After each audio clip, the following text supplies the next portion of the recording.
الذين اصطفى أما بعد فأعوذ بالله من الشيطان الرجيم بسم الله الرحمن الرحيم الذين آتيناهم الكتاب يعرفونه كما يعرفون أبناءهم وإن فريقا منهم ليكتمون الحق وهم يعلمون الحق من ربك فلا تكونن من الممترين صدق الله العظيم اما بعد۔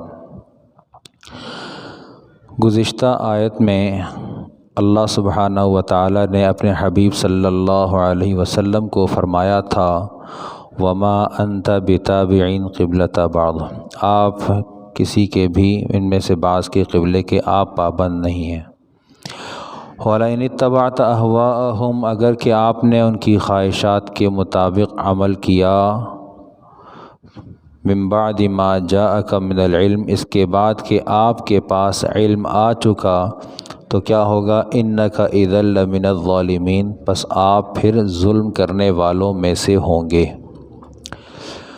اس کے بعد کہا الذین آتیناہم الکتاب یعرفونہ، بے شک وہ لوگ جن کو ہم نے کتاب عطا کی، یعنی کہ یہود و نصارہ، وہ یعرفونہ ای یعرفون النبی صلی اللہ علیہ وسلم، نبی علیہ الصلاۃ والسلام کو پہچانتے ہیں، اور ایسے پہچانتے ہیں کما یعرفون ابناءہم، جیسے انسان اپنے اولاد کو پہچانتا ہے، جس طرح وہ اپنے بچوں کو جانتے ہیں۔ ان میں سے ایک گروہ، بے شک ان میں سے ایک گروہ، ایک جماعت ایسی ہے وَإِنَّ فَرِيقًا مِّنْهُمْ لَيَكْتُمُونَ الْحَقَّ وَهُمْ يَعْلَمُونَ، حق کو چھپاتی ہے باوجود یہ کہ وہ جانتی ہے، باخبر ہے۔ اور اللہ تعالیٰ نے کہا الحق من ربک فلا تکونن من الممترین، حق آپ کے رب کی طرف سے ہے، آپ شک کرنے والوں میں سے نہ ہوں۔ یہ ان آیات کا ترجمہ ہے۔ یہ پارہ سیقول ہے اور پہلے صفحے کا آخر ہے، سورہ بقرہ چل رہی ہے۔ اللہ سبحانہ و تعالی قبلے کے احکامات بتاتے بتاتے بات کو اس طرف لے آئے ہیں کہ ایک یہود و نصارہ، نمبر ایک یہود و نصارہ یہ چاہتے ہیں کہ پیارے پیغمبر صلی اللہ علیہ وسلم نبوت کے معاملے میں بھی ان کی خواہشات کو پسند فرمائیں یا ان کی خواہشات کو قبول فرما لیں، لیکن اللہ سبحانہ و تعالی نے اپنے حبیب صلی اللہ علیہ وسلم کو مخاطب کر کے ہمیں سمجھا دیا ہے وَلَئِنِ اتَّبَعْتَ أَهْوَاءَهُمْ، اگر تم نے اتباع کی ان کی خواہشات کی۔ یہ جو لفظ ہے نا اتبعتا، یہ ہے فرد واحد کو مخاطب کرتا ہے۔ اگر یوں کہا جاتا وَلَئِنِ اتَّبَعْتُمْ، تو کہا جاتا ہے تم سب۔ قرآن پاک کہہ رہا ہے وَلَئِنِ اتَّبَعْتَ، اگر تم نے مطلب ایک فرد واحد نے، اگر میں پڑھ رہا ہوں تو قرآن پاک مجھ سے مخاطب ہے، اگر آپ پڑھ رہے ہیں تو فرد واحد جو قاری ہے اس سے مخاطب ہے، وہ یہ کہتا ہے وَلَئِنِ اتَّبَعْتَ أَهْوَاءَهُمْ، اگر تم نے ان کی خواہشات کی اتباع کی۔ ان کی خواہشات ہیں کیا؟ ان کی خواہشات سر فہرست یہ ہیں کہ تم لا الہ الا اللہ کو چھوڑ دو، اور اگر نہیں چھوڑتے تو کوئی بات نہیں، تم اس کو پڑھتے رہو، لیکن ہماری سوچ کے مطابق تم کو مسلمان ہونا چاہیے۔ کس کی سوچ کے مطابق؟ یہود و نصارہ کی سوچ کے مطابق تم کو مسلمان ہونا چاہیے۔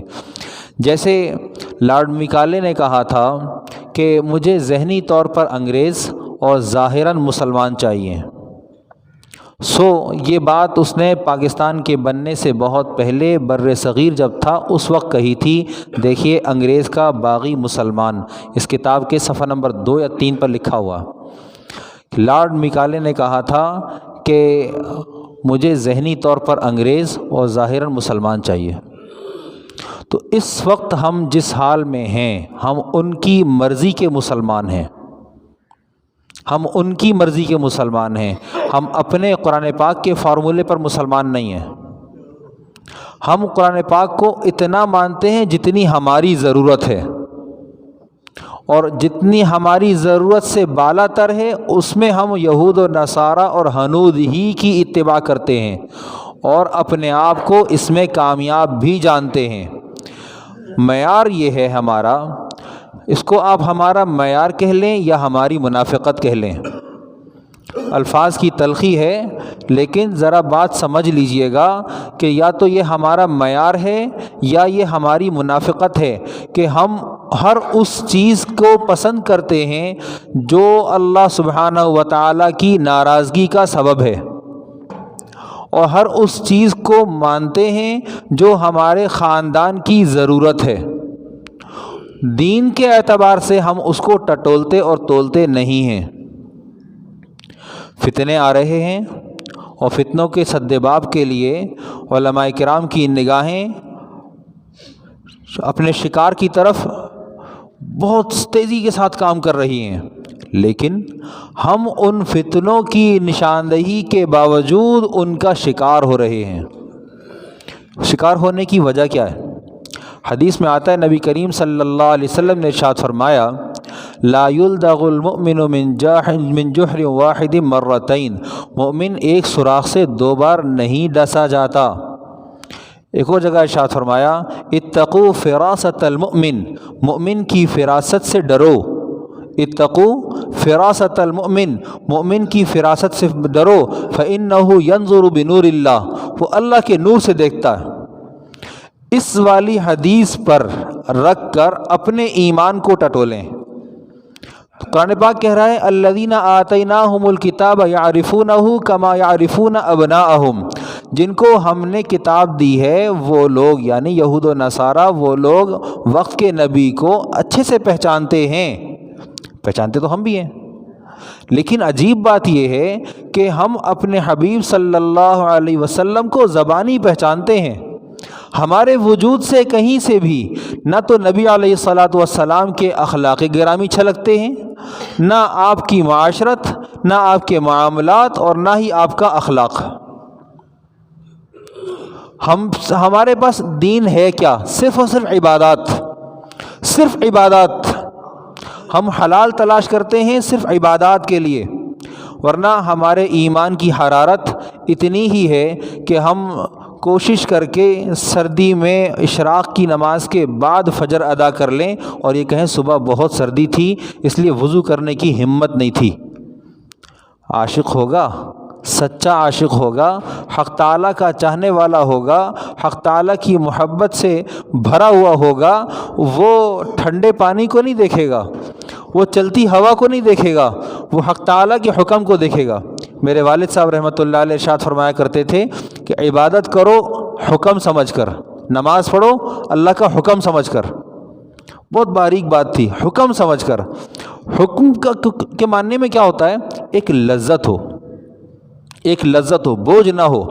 بوجھ جن کے اوپر ہے، قرآن پاک نے کہا وَإِنَّهَا لَكَبِيرَةٌ إِلَّا عَلَى الْخَاشِعِينَ، کہا تو یہ نماز کے لیے ہے، وَاسْتَعِينُوا بِالصَّبْرِ وَالصَّلَاةِ وَإِنَّهَا لَكَبِيرَةٌ إِلَّا عَلَى الْخَاشِعِينَ، صبر اور نماز سے اللہ کی مدد طلب کرو، اور یہ نماز مشکل ہے، شاق ہے، مگر کس کے لیے آسان ہے؟ إِلَّا عَلَى الْخَاشِعِينَ، جو لوگ خشوع کرتے ہیں۔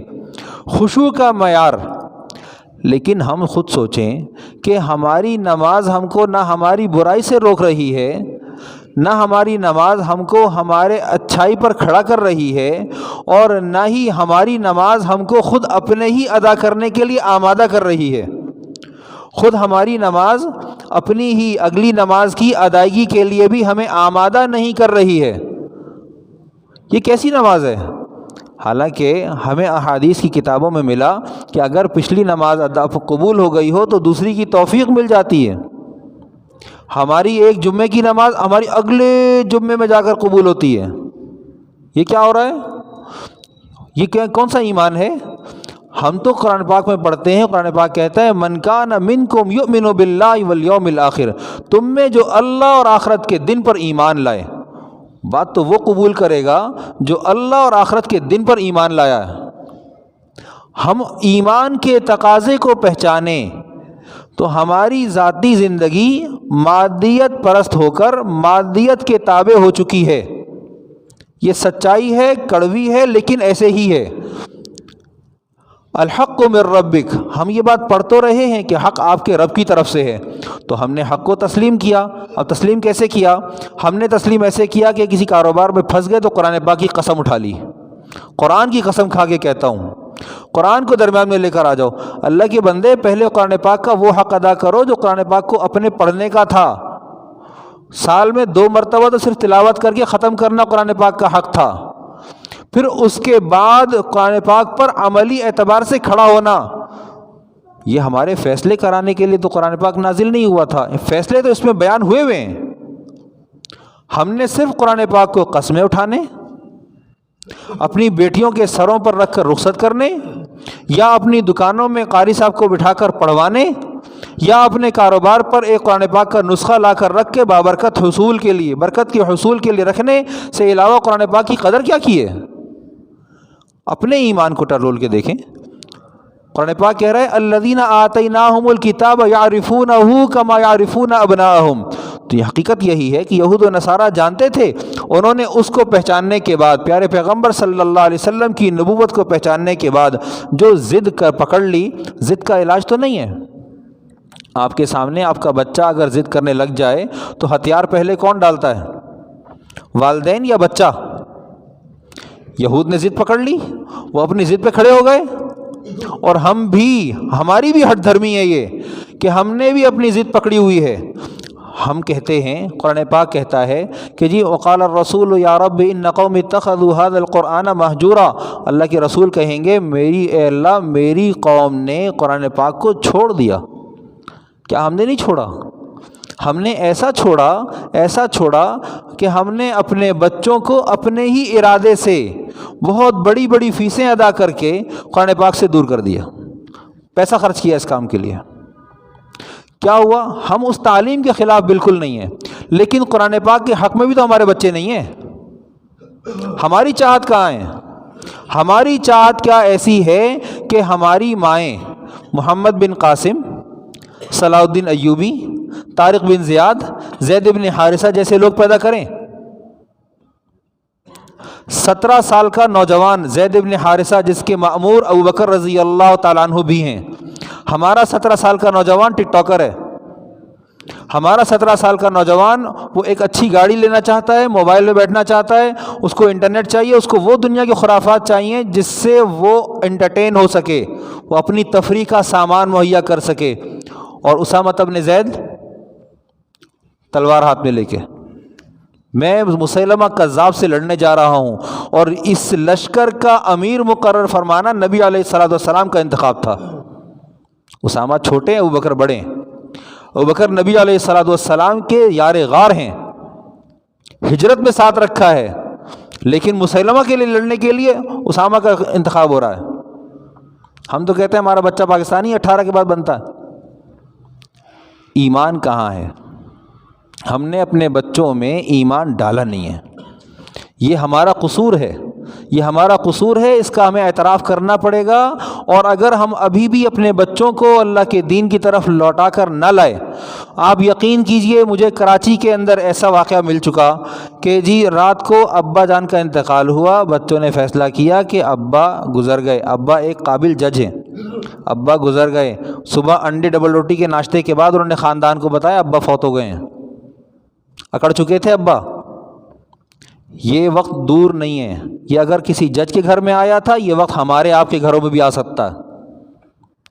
پچھلے دنوں جن صاحب نے اس مسجد میں بنیادی طور پہ ہمیں تعاون کیا تھا سن 2017 میں، ان کے والد کا انتقال ہوا، میں وہاں جنازے میں گیا، وہاں جا کر بیٹھا ہوا تھا۔ تھوڑی سی دیر کے بعد ان کا اپنا جذبہ یہ تھا کہ جی جو حدیث میں آتا ہے کہ جی جتنی دیر میں اونٹ کٹ کے تقسیم ہو جائے اتنی دیر تک قبر پر بیٹھا رہا جائے، اتنی دیر تک۔ میں مول صاحب بیٹھنا ہے، بیٹھتے ہیں، حدیث پر عمل ہے، بیٹھ گئے۔ جتنی دیر میں مغرب کی نماز ہم نے پڑھی ہے اتنی دیر میں مردہ دفنا کے چلے گئے، اور جو باہر قبر سے باہر نکلے تو کہنے لگے تمہاری پہلی بار تھی نا میت تو قبر میں لٹانے کی، پریکٹس میں آ جاؤ گے۔ یہ حال ہے۔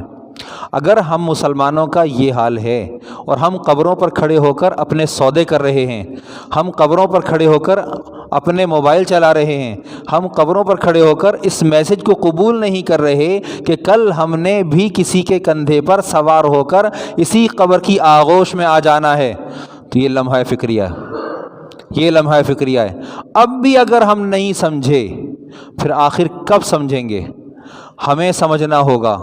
اگر ہم نہیں سمجھے تو اسرائیل علیہ السلام نہیں سمجھاتے، وہ آ کر لے جاتے ہیں، اور جب بندہ چلا جاتا ہے اور وہاں جا کر دیکھتا ہے تو کہتا ہے ربنا ابصرنا وسمعنا فرجعنا نعمل صالحا انا موقنون، اے اللہ ہمیں لوٹا دے، ہم نے دیکھ لیا، ہمیں لوٹا دے۔ تو اب وہ لوٹنے کا فیصلہ بہرحال نہیں ہو سکتا۔ اللہ سبحانہ و تعالی حق کو دیکھنے، سمجھنے، پرکھنے کی توفیق عطا فرمائے۔ وآخر دعوانا الحمد للہ رب العالمین۔